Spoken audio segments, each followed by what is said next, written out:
This particular event is to allow you to meet in a more up-close and personal way than you will Saturday night when they actually get their award. So I'm not actually giving you anything. So if you want to leave now, Ed, it's okay. Some of our distinguished alumni award recipients. Now this year we're giving 2 distinguished alumni awards. One of them is to Helen Hobbs, who's on the faculty at Southwestern at Dallas.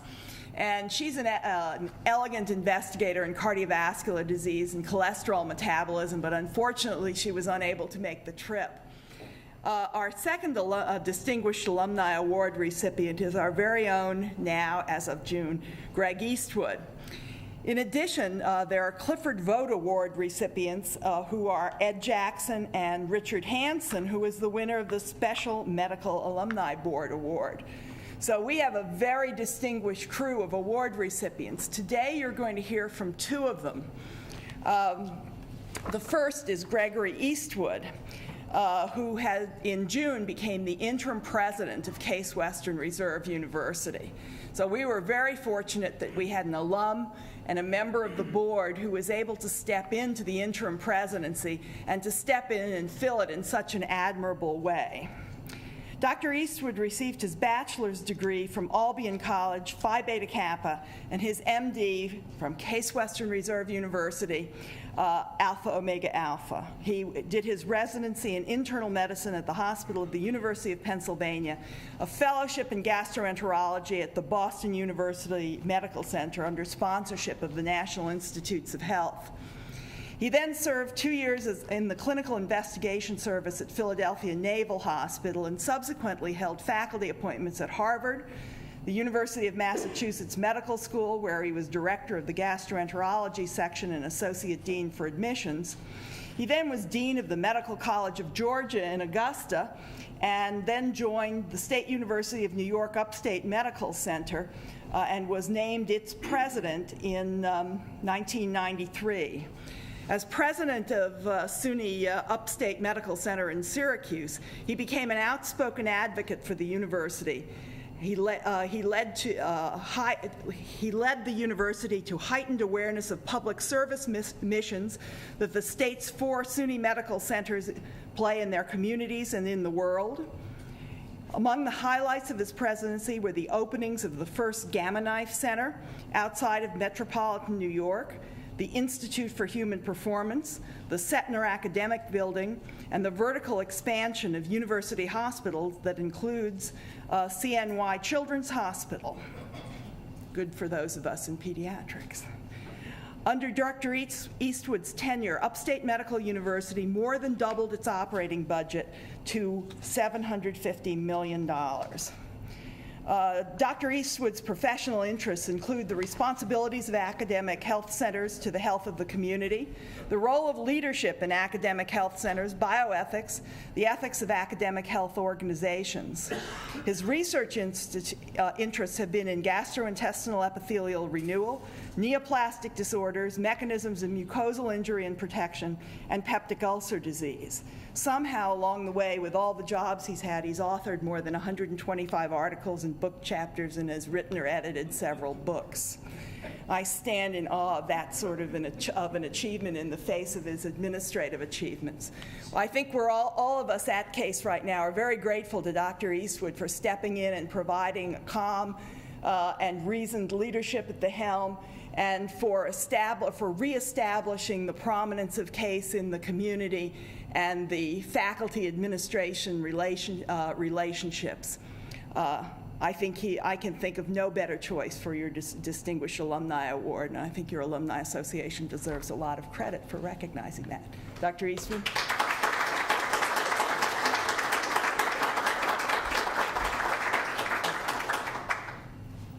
Thank you.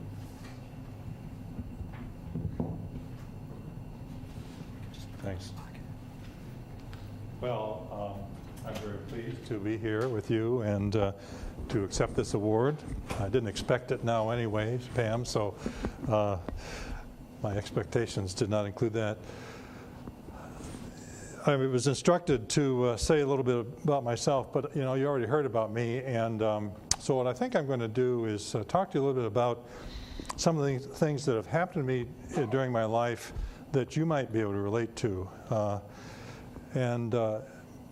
My life in medicine began when I was 10 years old, meaning I had a person by the name of Gerald Wilson who was my Sunday school teacher in the Detroit area. And Dr. Wilson was just finishing his fourth year of general surgery residency. He had gone here to Western Reserve Medical School, and then he had gone to New York City to take some of his residency, and then he was ending up, he realized that where he finished his residency was an important thing because he wanted to practice in the Detroit area. He came from a family of physicians. His father and two brothers were also physicians. I mention this because I've always been very susceptible to the influence of heroes. Heroes when I was that age, mentors when I was a little bit older, and then just people who I come in contact with, whom I admire, and almost incidentally begin to learn things from them.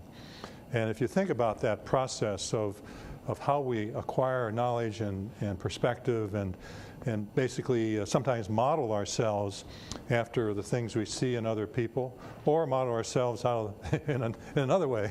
If we see something that we are critical of, we know maybe we don't want to be that way. So Dr. Wilson was a very important person in my life. When I was in high school, I would accompany him on rounds. When I was in college, I went to Albion College in Michigan. He got me a job in one of the Detroit hospitals as a scrub nurse. Now this was in over the summer of 1959, a while back. I was turning 19 that summer, and it's amazing for me to look back on that experience. Here I was trained to do it, but there was a RN in the room, but I was actually scrubbed in on gastric resections and whatnot, and I learned all the instruments and handed them to the surgeon. That would not be allowable now. The other thing that Dr. Wilson did for me was to provide me an opportunity, not only in the way I already mentioned, but he was, by that time, remember 6th grade, he was finishing his residency, and then scroll forward to when I was in college, some, I don't know, 6, 7, 8 years later. He was in charge of the residency program at that hospital. And he said, I have an idea. How would you like to learn some anatomy? So down in the morgue was a cadaver, and I thought he was going to be there every day with me. He gave me a book, which I still have, about the Cunningham's anatomy. It came in different books when he went to medical school here. And I had meant to give it back to him, but I never did. And he never asked me. And it's one of my cherished mementos. So the first day he took me down there, introduced me to the cadaver. That's the last I saw of Dr. Wilson down there. But I would say 3 days a week after work as a scrub nurse, I went down there and I dissected the upper extremity and the lower extremity. When I got back to college, by the way, a month or two after that, my biology professor, who was the person who was advising my advisor, asked me what I did, and it was, he didn't believe me at first when I had said I had dissected the upper and lower limbs. But this, I think, is an example of for me, a person very susceptible to heroes and then mentors and so on. I realize that not everyone comes to medicine that way. Some people come to medicine with a different experience, and I certainly think all experiences that get you to medicine are fine. But I have told students who are entering medicine, and I've had ample opportunity to talk with such, that you are a physician when you decide you are. When you make that commitment, you're a physician. Now, it's an exaggeration to say I was a physician when I was 10 years old, but I think I was a physician when I was in college. But I had to finish college, of course, and I had to go to medical school, and I had all the usual anxieties. But there was that commitment in me. Let me then scroll forward and talk a little bit about some of the things that that have motivated me and the way I've viewed these things. Of course, it's very easy for physicians themselves and for the lay public to identify a sense of commitment to your life, a calling maybe, when you see patients. I think most people can also identify the same kind of commitment in the educational environment, because we are called by the Hippocratic Oath anyway, and many other expressions of commitment to pass on our profession.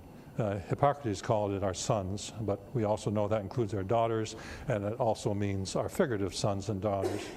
And even in research, it's pretty evident that what we're doing in discovering new information is for the betterment of our patients.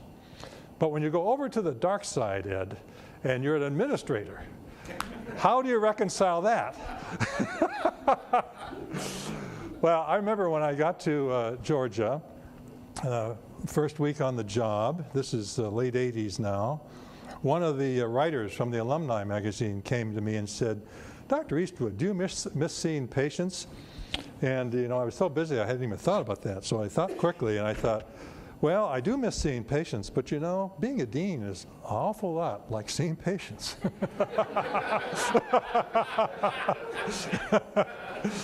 And when you think of it, that's right. And everyone has a problem. You have to listen. You have to listen very carefully. Listening is an active sport, not a passive one. And you have to act on that. And people expect you to act on this information, whether it's a department chair sitting in your office or a poor soul with abdominal pain. So I have very quickly broadened this notion of being a physician and my commitment to the profession to include things like administrative medicine. In fact, I've coined a term for my own use, and I actually have thought about, if I hadn't done this year, I was thinking of expanding my interests in other areas and maybe even writing a paper or perhaps a book on what I would call the principles and practice of academic administration or medical administration. Now that may be a bit of a stretch, but I've always carried this notion that in whatever job I had, whether it was a physician, a teacher, a researcher, a dean, a president of a medical center, and now president of this wonderful university, that the reason why I'm doing this is somehow to improve people's lives, to improve the human condition. The mission statement, which we revised at SUNY Upstate a number of years ago, says, it's a very simple statement. It says, SUNY Upstate Medical University, the mission of SUNY Upstate Medical University is to improve the lives of the people it serves through education, research, and health care. And we could actually translate that or transfer that very nicely to this university and say that the purpose of Case Western Reserve University is to improve people's lives through the things that we do, both in the local community, the broader community, and maybe around the world. People say, well, the university's purpose is to educate people. But why are we educating people? What is the reason why we're educating people? I think it's to improve their lives and the lives of the people they come in contact with. Well, one purpose is to do research. Well, yes, but why are we doing research? Unless you're an absolute purist, and there are joys in discovering new knowledge just for the sake of discovering new knowledge. But my mindset is that we do almost everything we do to improve people's lives. Just a word also about something I touched on a few minutes ago. How are we doing on time here? I thought 15 minutes was going to be too much time, but evidently it's not. So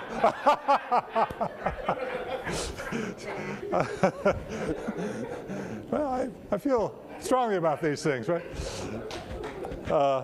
I talked about heroes, talked about mentors, and during that stage of our life when we're students or in our young careers, the relationships that we have with people who we're learning from is unequal. I mean, it's teacher to student, or it's mentor to person being mentored. By the way, you know where the word mentor comes from? Anybody? You know? Remember Ulysses?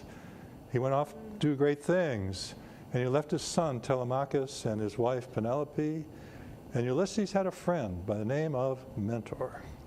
And he said to Mentor, I want you to look after my son Telemachus, and when I get back, I want you to make sure that Telemachus has been brought up right, because I'm going to be gone a long time.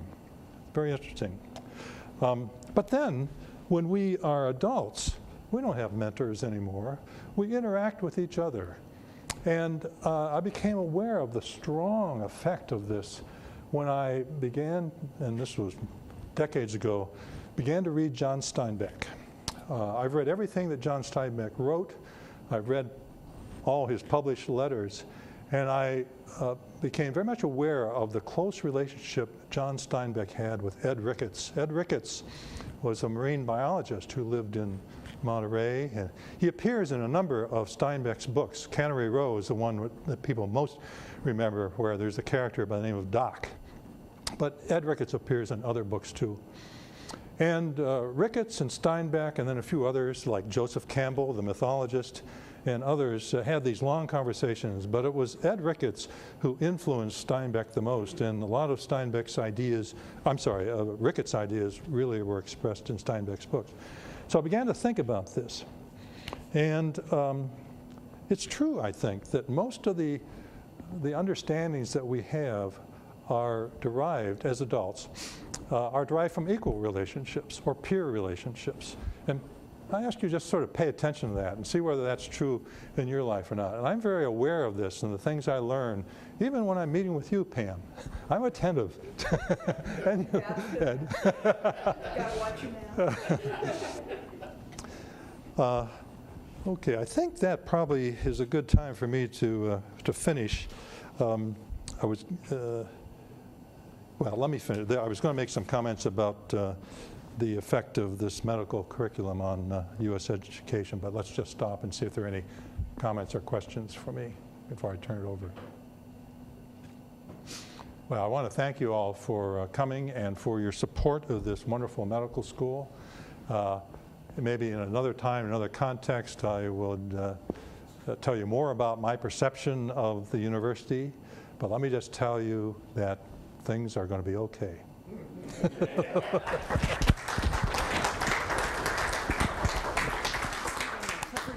Vote MD 34 Alumni Service Award, which is presented to the alumnus who best emulates the spirit of Dr. Vogt in unselfish devotion of time and activities that have benefited the CWRU School of Medicine.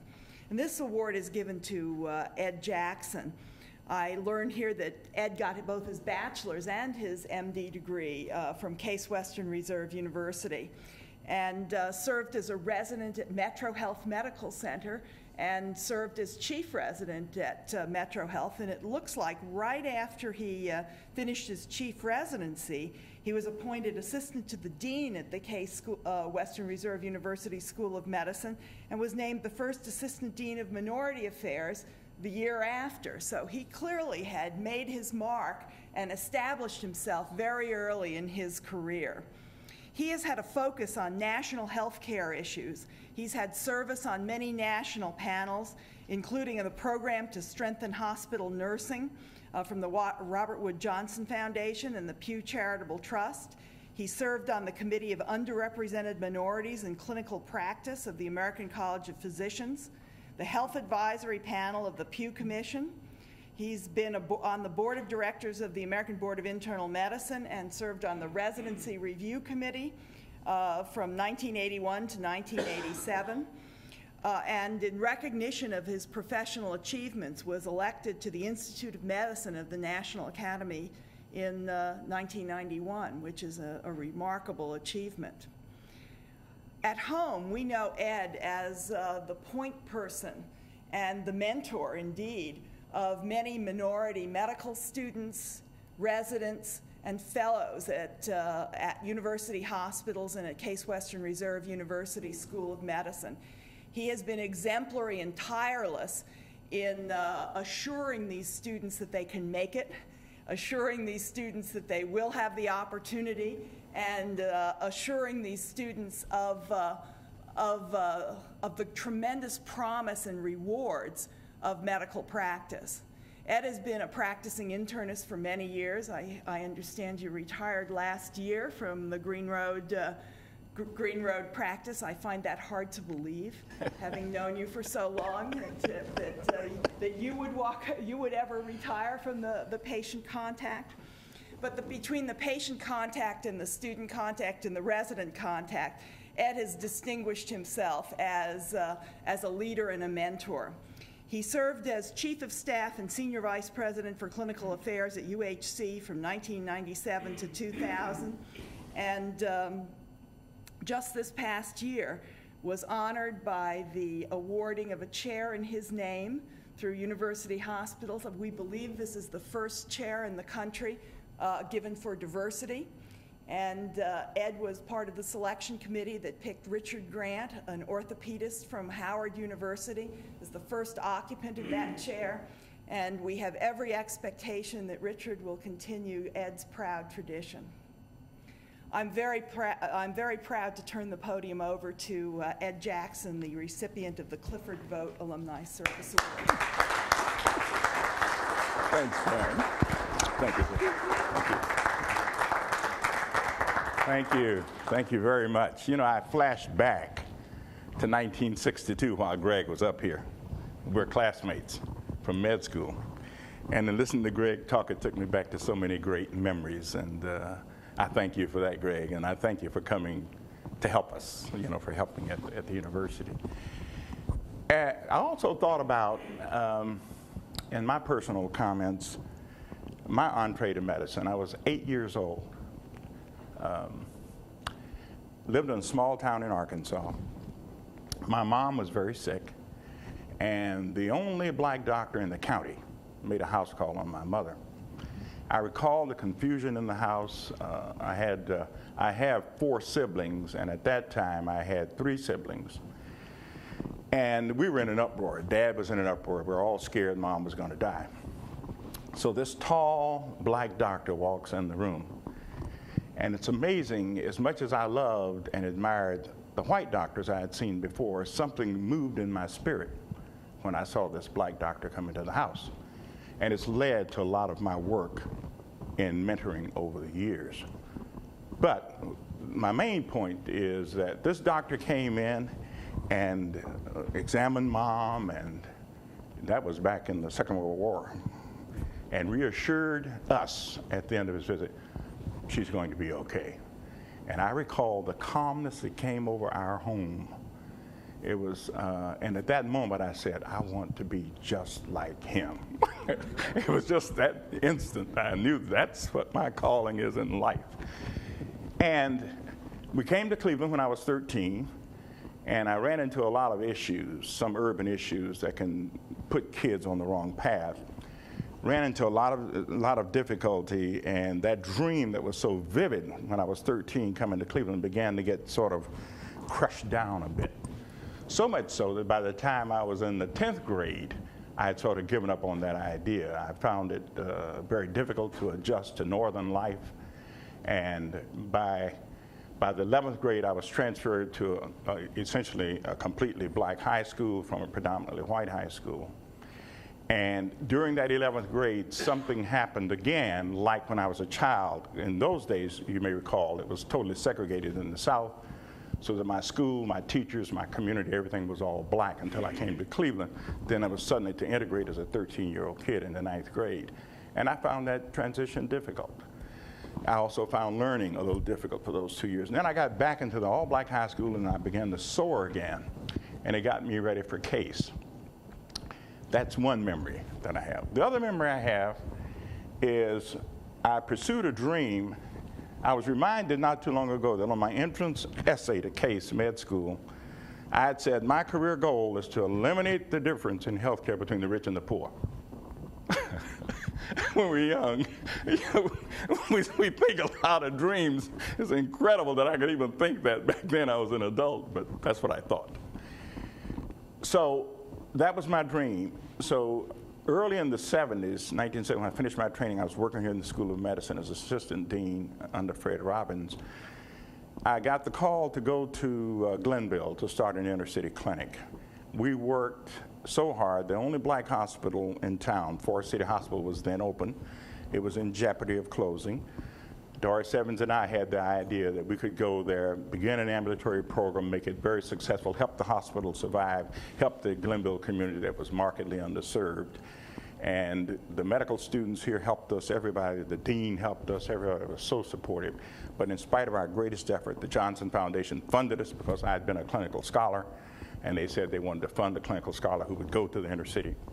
So we did, in spite of those things, we failed. We had to close. And I remember I'd lost about 30 pounds, got depressed, and had to stop in the early 70s after about 5 years of effort. And I thought then that, you know, it's a dismal failure at what it is I've been trying to do with my career. And then about 2 years later, I get this call one day while I'm seeing patients.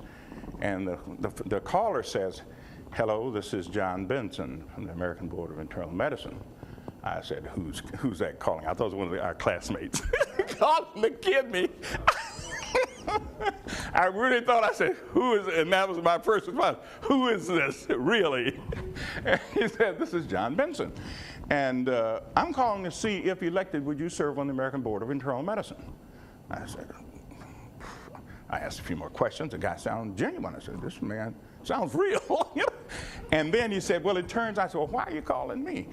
He said, turns out you're the only clinical scholar in the nation who's gone to an inner city community and tried to make it work, the things we've talked about. And we want you to join the board and help us learn about urban healthcare issues. So, oh my God, I could not believe it.